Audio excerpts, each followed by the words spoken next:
Mais malheureusement, entre ce que le président Paul Biya, mon maître politique, prescrit et ce qui est fait, malheureusement, il y a un décalage.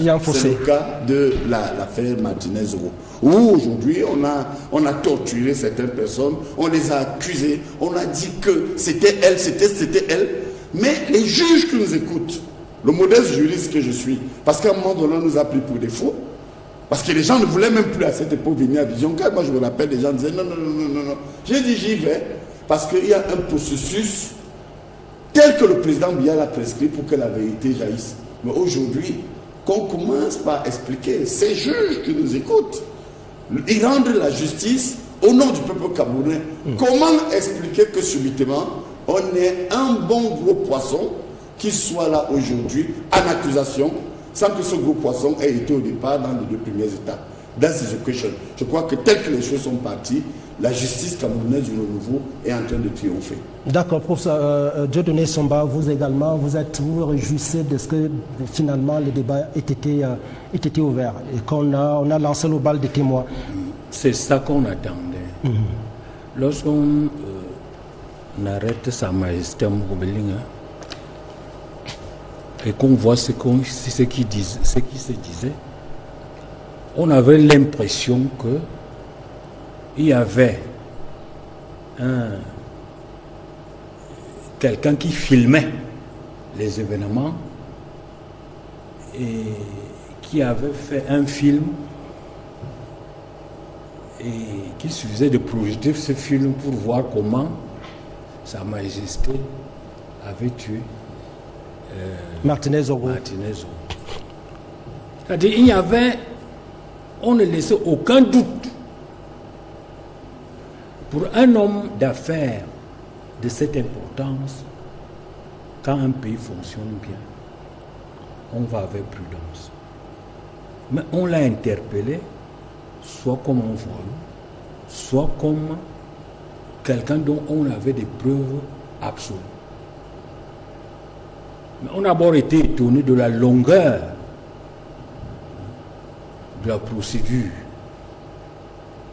et puis de tous ces atermoiements qui montrent plutôt que les arguments sur lesquels on se fondait n'étaient pas aussi solides qu'on a voulu nous le faire croire.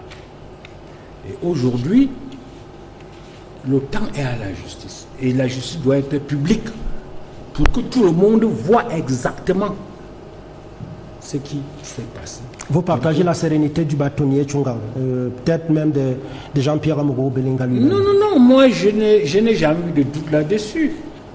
Pour moi, je ne vois pas très bien quel aurait été l'intérêt d'un homme comme Mouroubelinga d'assassiner Martinez alors qu'il avait beaucoup d'autres moyens, n'est-ce pas, de l'embêter.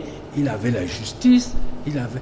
Donc, et qui plus est, pour l'assassiner, qu'est-ce qu'il fait? Il va voir un colonel des services de sécurité qui va mobiliser des dizaines de spécialistes de la sécurité pour aller assassiner quelqu'un qui rentre chez lui le soir, il boit dans un bistrot et il rentre chez lui.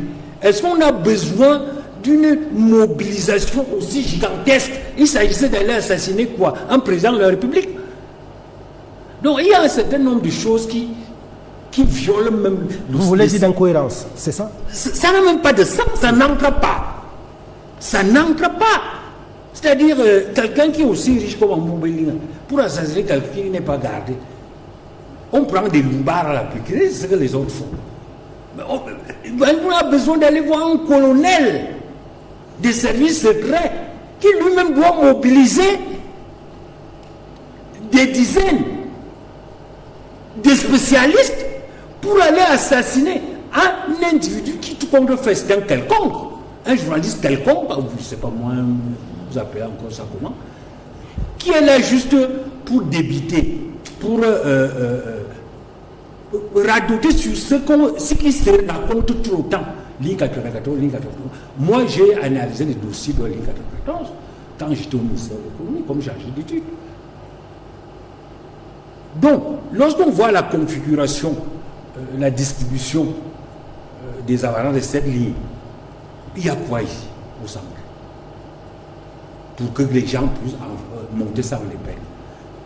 Donc j'ai dit, les gens qui ont monté ce projet, je ne crois pas que ce projet puisse aller jusqu'au bout. Je pense qu'il y a autre chose. C'est Mouguelin avait voulu. C'est-à-dire un homme qui est capable de tuer les gens. Ne commet pas ce genre.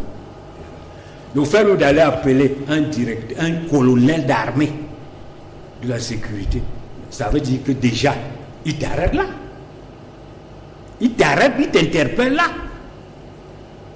Donc je ne crois pas, c'est vraiment les gens qui ont tissé ces histoires, on verra bien avec le temps. D'accord, en tout cas, en 30 secondes. Hein. Oui, en 30 secondes. Parce que, en écoutant la démonstration de Dieudonné Somba, mais je tiens à accompagner une fois dans sa chose cette démonstration par ce qu'on appelle une conviction à charge. Vous savez qu'en droit, c'est quoi la conviction à charge? On poursuit en charge ou en décharge. En charge, je voudrais, oui, j'insiste sur ce qu'il a dit globalement, mais j'y mets un élément juridique clé. Comment expliquer qu'en charge, on n'ait pas eu ce dernier élément qui a été arrêté?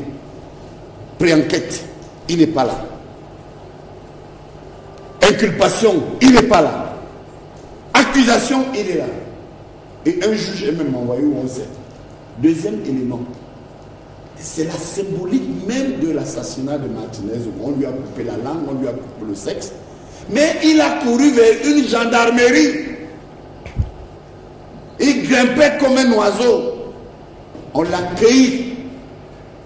Et jusque-là, ce personnage que j'indique ici, parce que peut-être certains Camerounais ne le savent pas, je suis diplômé de l'Institut judiciaire de Paris. Hein. En France, j'exerce en conseil comme avocat. Au Cameroun, je ne peux pas être avocat parce que quand vous êtes fonctionnaire ou assimilé, vous ne pouvez pas faire cette double charge. D'ailleurs, à ma retraite, je voudrais dire ici que je vais regagner le barreau. Il est important de rappeler aux uns et aux autres. Donc on reste sur ces questionnements. À charge, parce qu'à charge, lorsque on ouvre une enquête, pré-enquête, vous n'avez pas des éléments, l'un des éléments soupçonnés à charge. Deuxième indication, mise en examen, vous n'avez pas cet élément. Subitement en accusation, au-delà de la pré-enquête et de l'enquête, on vous attrape ce gros poisson. Il est important de dire que dès le départ, on a l'impression que certains ont voulu l'orienter, mais Dieu merci, la justice a son temps que certains petits malins ne disposent pas. D'accord, merci, merci professeur Messangani. Un pays devrait normalement évoluer. Non. Vous savez, moi j'ai eu la chance de rencontrer le chef de l'État. Officiellement 13 fois. Non, je peux me vanter de cela. Et avant d'arriver au Cameroun, une vingtaine de fois. Ouais. Je me souviens, en 1991, je suis le patron du parti à Paris. Le chef de l'État arrive et il est pris en grippe par, je me souviens de mémoire, par l'ancien ministre des Affaires étrangères du président Mitterrand, M. Dumas et les autres. Roland Dumas, ouais. Roland Dumas, oui. Il préparait le fameux sommet de la Bonne. Je vous assure, le président Biya nous a tous séduits. Il a pris la parole. À une certaine époque, c'est le ministre d'État, Esso, qui nous suit. Il peut témoigner que le président nous avait reçus avant à l'hôtel Crillon. Ça, c'est pour dire quoi? La question que vous venez de la relation avec les droits de l'homme. D'accord. Le président a dit, écoutez, je suis à l'aise ici parce qu'aujourd'hui, dans le processus de démocratie, le processus démocratique en Afrique, aucun pays africain n'égale le Cameroun. Il a ouvert le système. Et il est allé plus loin. Vous voyez la relation avec Volker. Il a dit, mais écoutez, le Cameroun est membre des Nations Unies. Le Cameroun est membre de plusieurs organisations internationales. Et je vous cite le président Biya encore. Je vous le cite concernant les droits de l'homme. Et il dit, mais ce que les autres ne comprennent pas, dans notre système démocratique actuel, l'insertion de l'État dans les relations internationales passe par une prise en compte de certains instruments internationaux en matière de droits de l'homme. Je fais les guillemets. Paul Biya. Et les gens qui parlent là de Paul Biya ne le connaissent pas. Nous avons toujours défendu l'image. Et donc c'est pour... Je vais aller plus loin. Oui, c'est pour conclure quoi c'est pour dire que pour ce qui est du communiqué le président Paul Biya, son image est un peu écornée par le comportement de ses nouveaux amis. Voilà. C'est mon livre. Les Aboya Manassé, les Boubacar. Écoutez, le doyen Aboya, je voudrais vous dire, Aboya s'est beaucoup battu pour les droits de l'homme au Cameroun. Ça, c'est vrai. Écoutez-moi bien. Oui. L'image du président, c'est ce que je vous dis.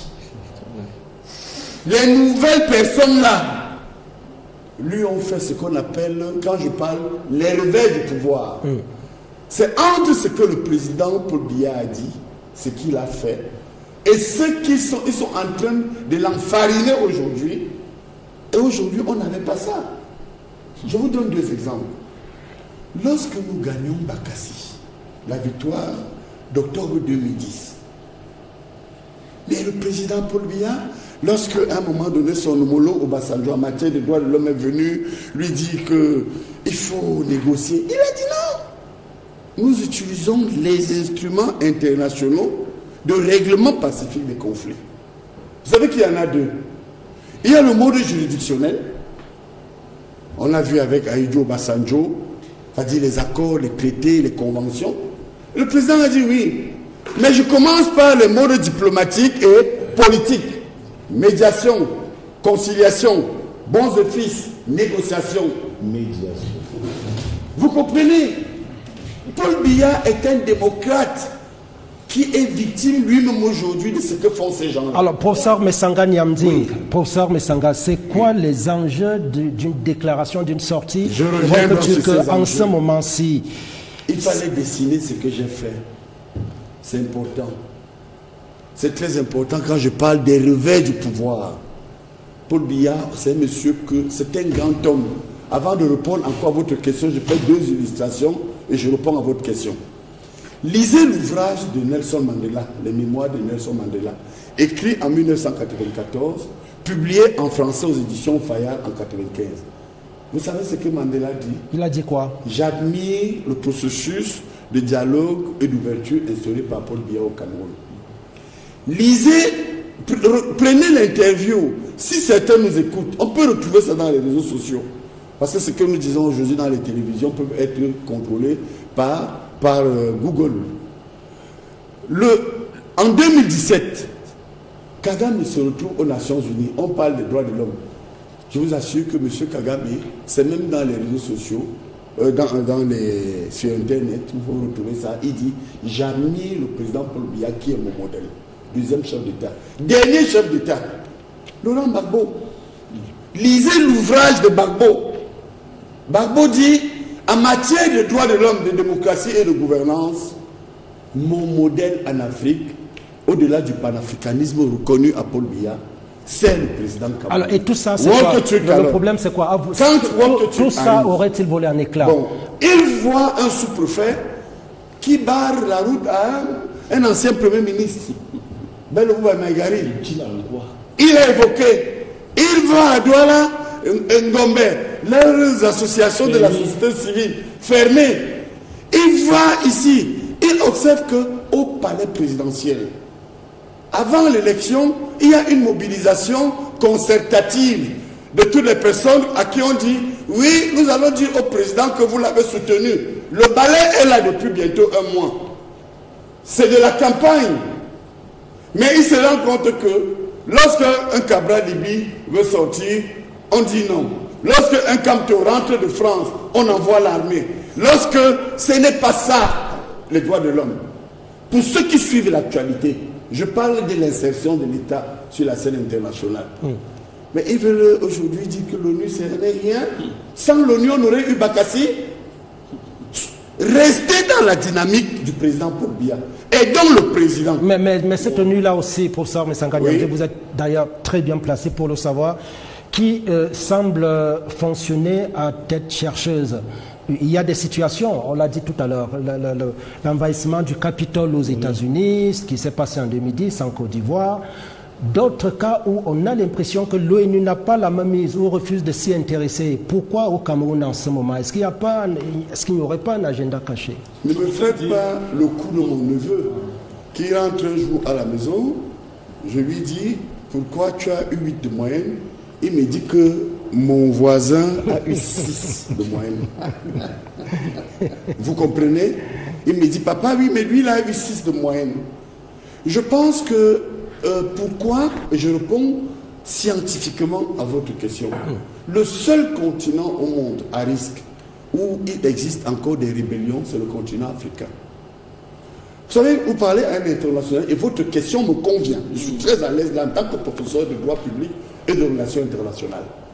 Je vous dis bien que le seul continent au monde où vous voyez encore des guérillas, des rébellions, l'Amérique du Sud n'a pratiquement plus de guérillas. Non, les FARC ne sont pas éradiqués totalement. Dites totalement, ne me contrariez pas, je vous dis que je vous contrarie pas, les FARC n'ont pas dit leur dernier mot. Je vous dis que, hormis quelques exceptions, la règle des rébellions, où on retrouve encore des rebelles partout, des guérillas, regardez au Congo, regardez au Tchad, regardez en Centrafrique, regardez au Cameroun, je vous dis que c'est le continent africain. Alors si on dit pourquoi l'Afrique, parce que nous sommes des États encore fragiles. Des États extrêmement dépendants de l'extérieur. Pour ça, Messanga, est-ce que l'ONU... À partir de là, est-ce que l'ONU reste crédible à vos yeux? L'ONU reste crédible parce que l'ONU contribue à la construction de l'État en Afrique.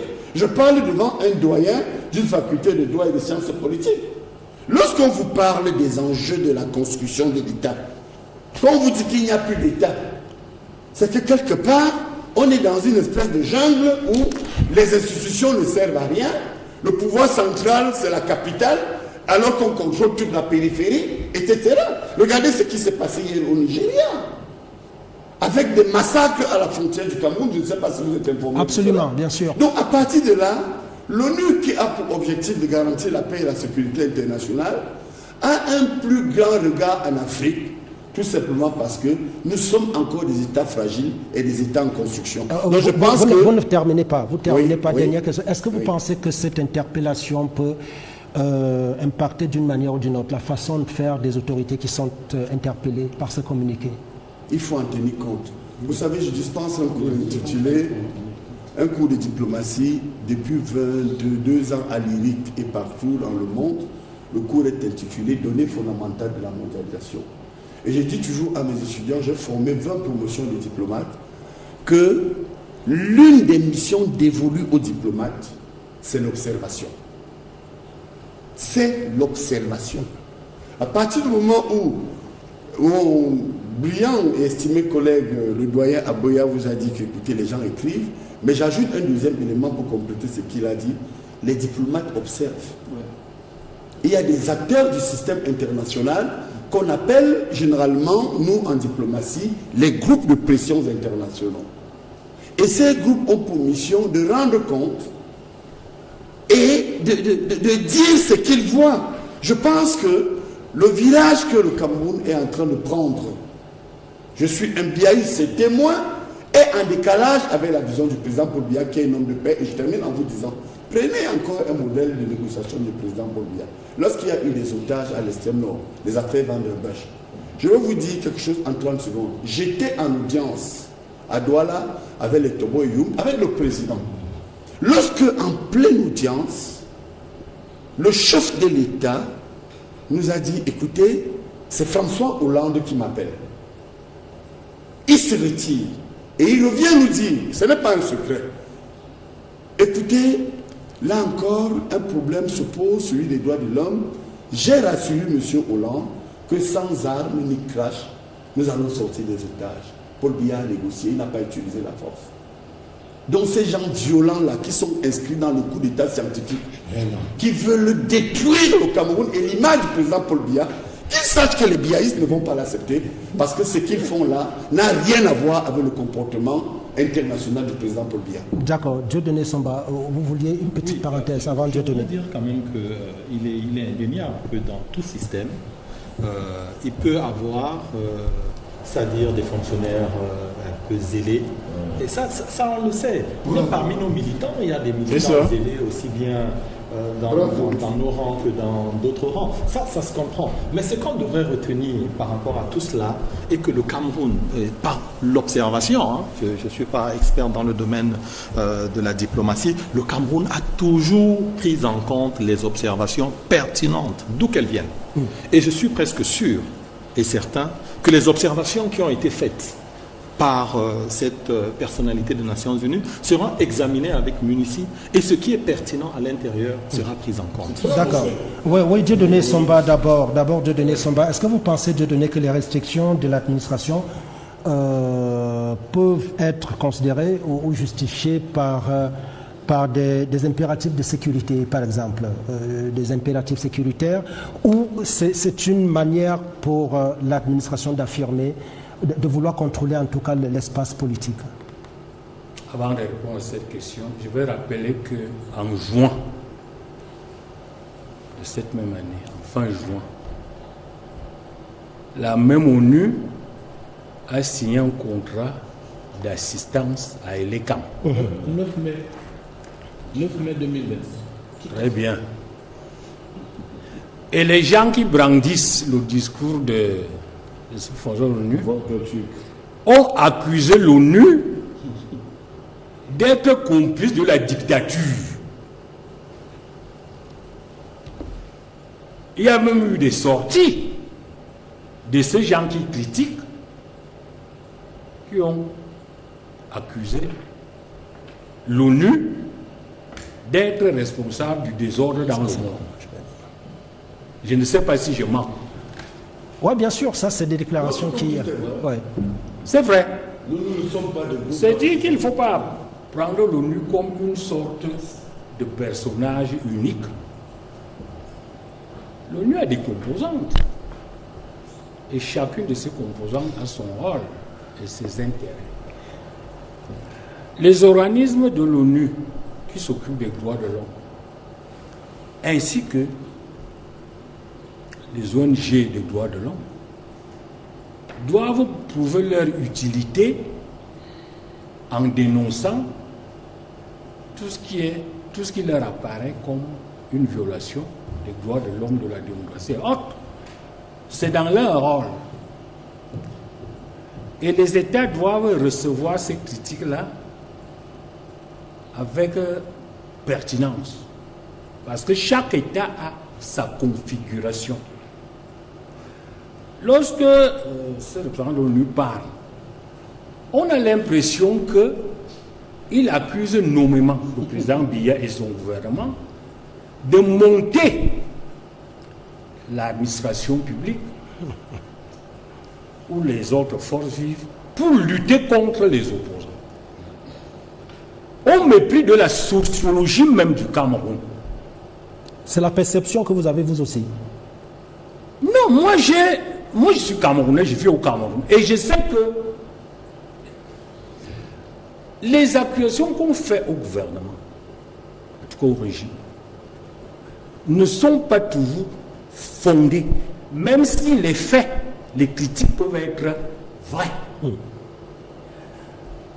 Vous savez très bien que au Cameroun, il y a le régime qui a son agenda, mais il y a l'élite.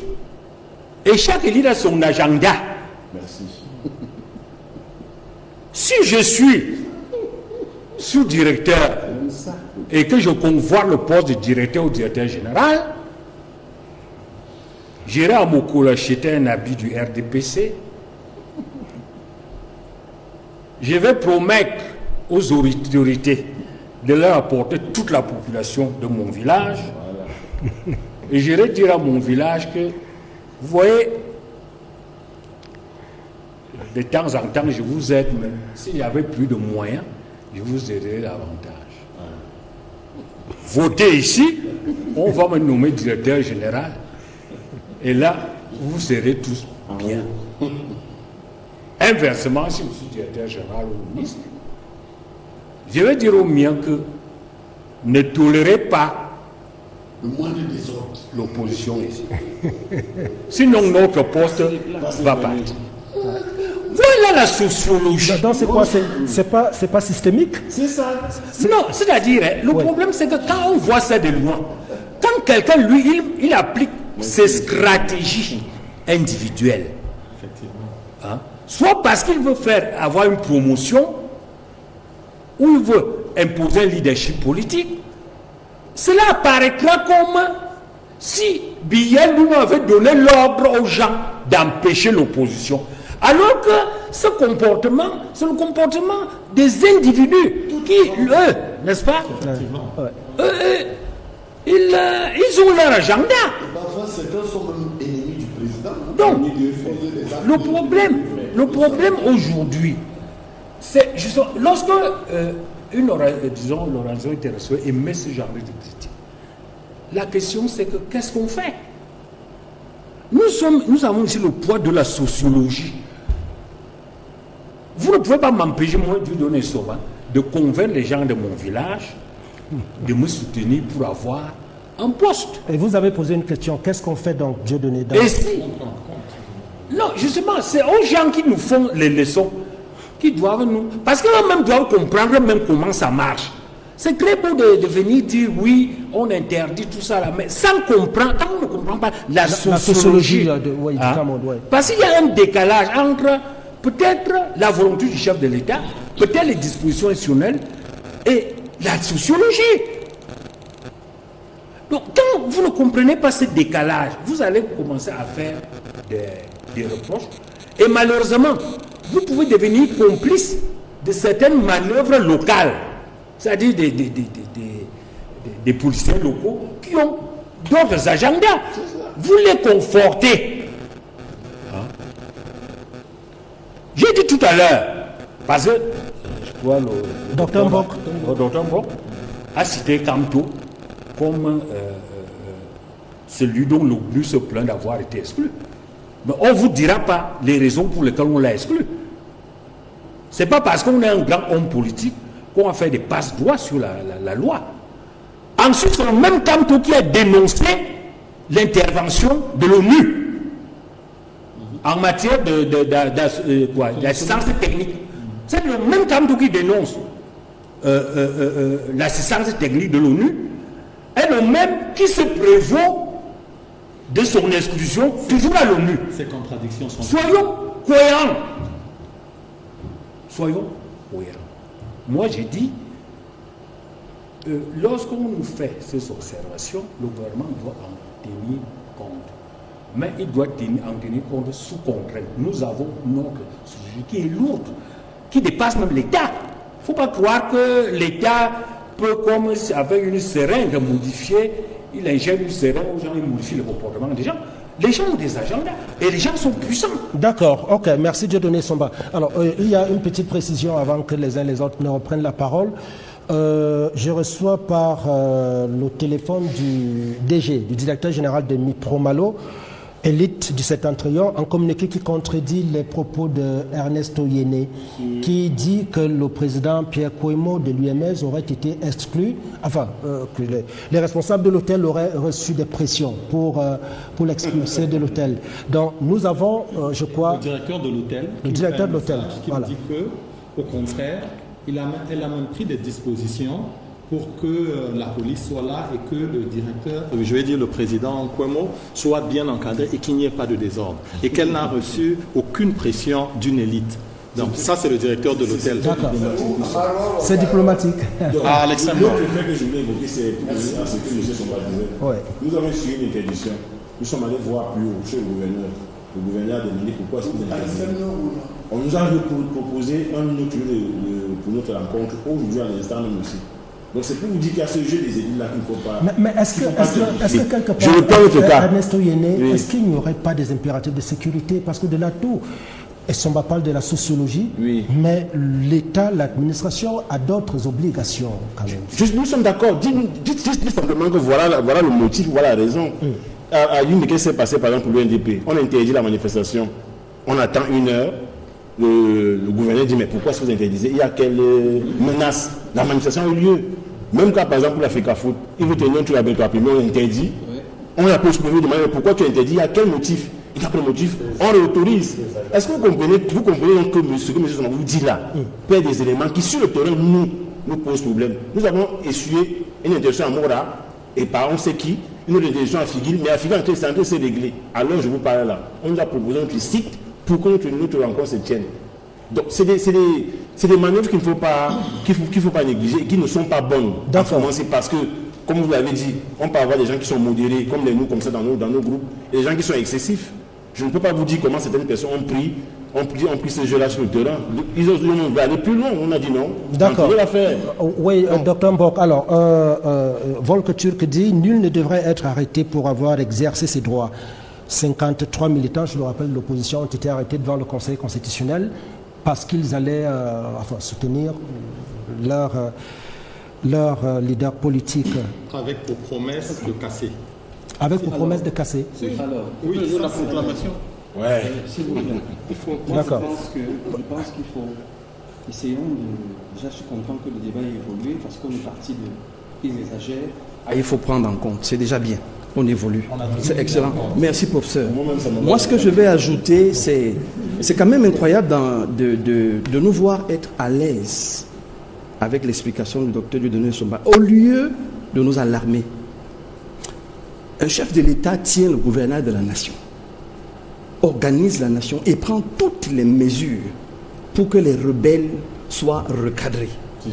L'impunité doit s'arrêter au Cameroun. Nous sommes le seul pays au monde où quand on vous coupe le courant chez vous, vous mettez votre tête à la fenêtre et vous regardez, vous dites, ah c'est général, la coupure est générale. Parce que le général, ok, c'est pas grave.